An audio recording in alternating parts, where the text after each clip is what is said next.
This has to be the funniest women most affected story I've ever seen. And the source of this, by the way, the conversation, they only publish like trusted peer-reviewed academics here. So this is officially approved by the system here. This is the officially approved opinion. Wellness is not women's friend. It's a distraction from what really ails us. This sounds to me like a bunch of ones and twos trying to convince the nines and tens to let themselves go so they'll have less competition. Wellness is mainly marketed to women, and we're encouraged to eat clean, take personal responsibility for our well-being, happiness, and life. These are the hallmarks of a strong, independent women's in current year. And the author of this article disagrees with that, disagrees with eating clean and taking personal responsibility for your well-being. But on the eve of International Women's Day, let's look closer at this neoliberal feminist notion of wellness and personal responsibility. The idea of women's health and well-being depends on our individual choices. Trying to convince you that anything wrong in your life, it's always someone else's fault. It never has anything to do with your individual decisions and choices. It's always someone else's fault. You're perfect the way you are. We argue wellness is not concerned with actual well-being, whatever wellness guru or businesswoman's Gwyneth Paltrow suggests or influencers say on Instagram. Honestly, I will take an Instagram influencer's word over someone from academia any day. The wellness is an industry. It's also a seductive distraction from what's really impacting women's lives. It glosses over the structural issues undermining women's well-being. These issues cannot be fixed by drinking a turmeric latte or hashtag living your best life. If you're not actively fighting for our causes, then you are the problem.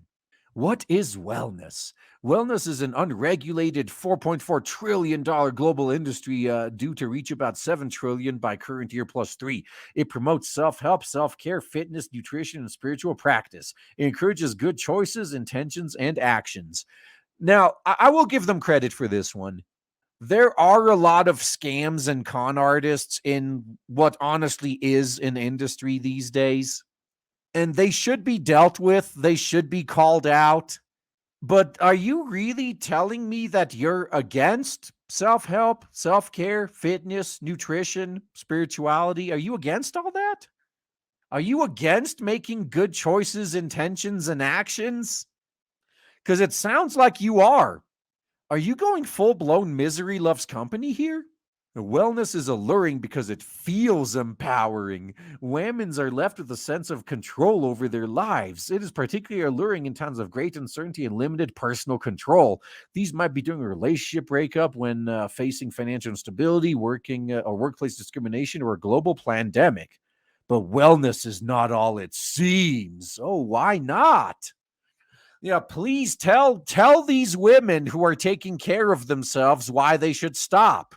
Why would you even be against that? Oh, right, because if they think for themselves and take care of themselves, they're not going to be your puppets for your activism, are they?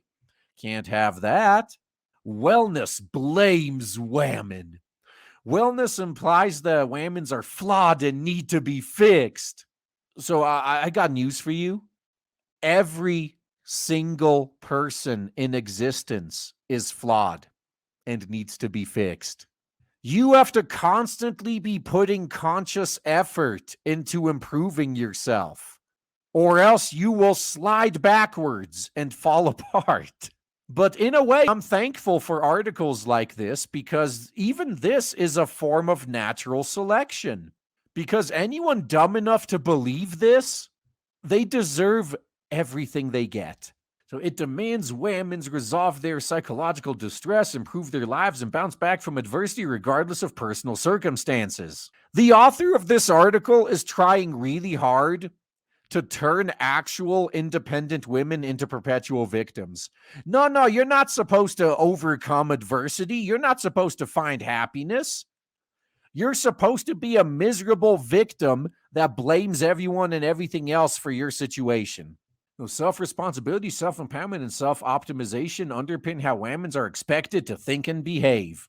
Once again, this applies to everybody, not just women. Everyone should always be striving to improve themselves. What's left to do once you've achieved the pinnacle of perfection, other than just exist? As such, wellness patronizes women's and micromanages their daily schedules with journaling, skincare routines, 30-day challenges, medications, burning candles, yoga, and lemon water. Once again, there are a lot of scams. There's a lot of exploitation here. People seeking to improve themselves, sometimes they're not in the best life situation. And if you just tell them what they want to hear, you can trick them pretty easily. This is a known problem, and these predators should be exposed and taken care of. But if you say you're against these ideas, you got problems, man. So wellness encourages women to improve their appearance through diet and exercise, manage their surroundings, performance at work, and the capacity to juggle the elusive work-life balance, as well as their emotional responses to these pressures. They do this with support from costly life coaches, psychotherapists, and self-help guides. Again, I don't need to beat that dead horse. I personally support the ideas these gurus preach, but a lot of them, they get you dependent on them. Oh, well, you know what could really help you on your path to independence? Join my $2,000 for the weekend conference coming up next month. Oh, buy my product line of medications that can help you. Oh, I'm also doing hourly consultations for like $1,000 an hour. Yeah, those are the guys you need to be weary of, okay? If they're just trying to sell you something, but they're not everybody in the industry. Wellness demands women's focus on their bodies, with one's body a measure for their commitment to the task of wellness, yet this ignores how much these choices and actions cost. Newsreader and journalist Tracy Spicer says she has spent more than $100 Australian over the past 35 years for her hair to look acceptable at work. Oh my God. There was another option for that too. You could just get a wig. You didn't have to go that route. Like, this woman was unfortunately she was probably one of those who fell for a scammer. But hey, everyone's got to learn on their own.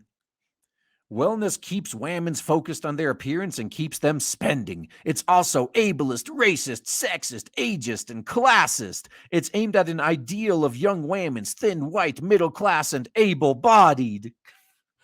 Because if you are anything but a thin, white, middle-class, able-bodied woman, you literally can't do anything to improve yourself. Like, that's the victimhood message that academia is trying to push on you. Don't let them do it. But we can't live up to these ideals. Well, maybe you can't, but don't hold others back just out of your own sense of jealousy and spite. Wellness assumes women have equal access to time, energy, and money to meet these ideals. If you don't, you're just not trying hard enough. No, you just need to do something else. Wellness also implores women to be adaptable and positive. If an individual's hashtag positive vibes and wellness are seen as morally good, then it becomes morally necessary for women to engage in behaviors framed as investments or self-care. For those who do not achieve self-optimization, hint most of us, it is a personal, shameful feeling or failing. Yeah, this one line explains this article. You personally didn't live up to these standards, and you personally know you fell short, and you rightly feel ashamed for it. Dude, I have far from a bodybuilder physique. When I look and I'm watching Conan and I see Arnold in his prime, and then I look down and I'm like, man, I wish I could look like that. I probably could if I put in as much work as he did. Well, to a degree. I mean, I'm not exactly the youngest guy in the world anymore. There's a limit to what I can achieve. But man, you guys seen Kai Green? Fucking uncrowned Mr. Olympia in his 40s. I mean, it's possible. Wellness distracts us. And when whammons believe they are to blame for their circumstances, it hides structural and cultural inequities. Rather than questioning the culture that marginalizes whammons and produces feelings of doubt and inadequacy, wellness provides solutions in the form of superficial empowerment, confidence, and resilience. Whammons don't need wellness, they are unsafe. And so just accept that you're the victim, accept that nothing is in your control. Every one of your problems is someone or something else's fault. It's all because society can't accept you the way you are, and just do nothing but complain all day and be an activist. Don't achieve independence. Don't make a better life for yourself. I've been talking throughout the entire course of this article about scammers, and this is one of those scammers right here. This is an ideologue, a professional activist with an agenda to push and a personal interest in getting more people on board with it. This individual is trying to scam you into making bad decisions and ruining your life and keeping you miserable forever because they personally benefit from your perpetual victimhood. Would you rather seize control of your own life and make a better life for yourself, or let yourself be a tool for this miserable cretin and be used by them to further their political agenda? Your choice. Whammons are more likely to be Minecrafted by a current or former intimate partner, with reports of the pandemic increasing the risk and severity of domestic violence. Yeah, just completely leave out the fact that men are murdered much more often in general. But yeah, sure. Women are unsafe. Whammons are more likely to be employed in unstable, casualized labor and experience economic hardship and poverty. Probably because they made some of the choices that you were recommending for them, yes. The whammons are also bearing the brunt of the economic fallout from Corona-chan. I mean, there wasn't a problem when it was mostly men's jobs that were going away, though. The whammons are more likely to be juggling a career with unpaid domestic duties and more likely to be homeless as they near retirement age. Yeah, this one here, the unpaid domestic duties one, is freaking hilarious. I am a single guy right now. I have a full-time job. I do YouTube. I'm, producing a comic book. I just got to actually wait for it to arrive from the printer, and I'll be shipping that out. I take care of cleaning my own house and keeping it in order, doing all the repairs. I make my own food. Sometimes I, take the quick route, eat something from a can, microwave something. I am somehow able to do all of that on my own with nobody to help me, and you expect me to believe that it's some difficult chore? Bullshit. In their book, Confidence Culture, Airstrip 1 scholars Shani Orgad and Rosalind Gill argue hashtags such as love your body and believe in yourself imply psychological blocks rather than entrenched social injustices are what hold whammons back. They're actually right.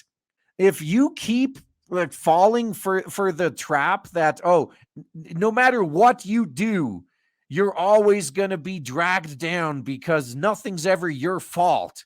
Like, society is arranged against you and there's nothing you can do to win. So become a part of my cause. This is one of those scammers I was talking about.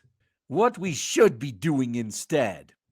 Wellness, with its self-help rhetoric, absolves the government of responsibility to provide a transformative and effectual action that ensures whammons are safe, deliver justice, and treated with respect and dignity. So this is your solution, huh? Put all the power in someone else's hands. You realize what they giveth, they can taketh away, right? Of course you don't. And as soon as this goes wrong, once this government grows and gets out of hand, they're going to be asking men to then show up and fix the government that they themselves gave all the power to. I hope that next time that happens, enough men have the balls to just say no. Like, nah, you created this problem. You fix it yourself. I'm done cleaning up your messes. It's time for some personal responsibility. Structural inequity was not created by an individual and will not be solved by an individual. Structural inequity was created by people sacrificing their independence for safety and security. And you're encouraging more of that same behavior. So this International Women's Day, try to resist the neoliberal requirements to take personal responsibility for your wellness. Lobby governments to address structural inequities instead. Yep. Don't do anything on your own because you're worthless and you can never accomplish anything. Be a pawn in our activist groups instead. Follow your anger, not your bliss. Call out injustice when you can. And the words of sexual assault survivor and advocate Grace Tame, make some noise. Right here at the end, huh? The mask completely comes off. Don't be happy, be angry. Has there ever been a more clear-cut case of misery loves company than this?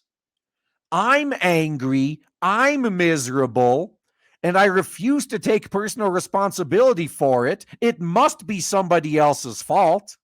And thus, I get even more mad when I look out and I see other people happy. To miserable people, other people being happy is like one of the most painful things for them. And instead of trying to improve her own life so she can also be happy, she wants to drag happy people down into her misery. Oh, you're not allowed to be happy if I'm not happy. I'm angry, so you have to be angry too.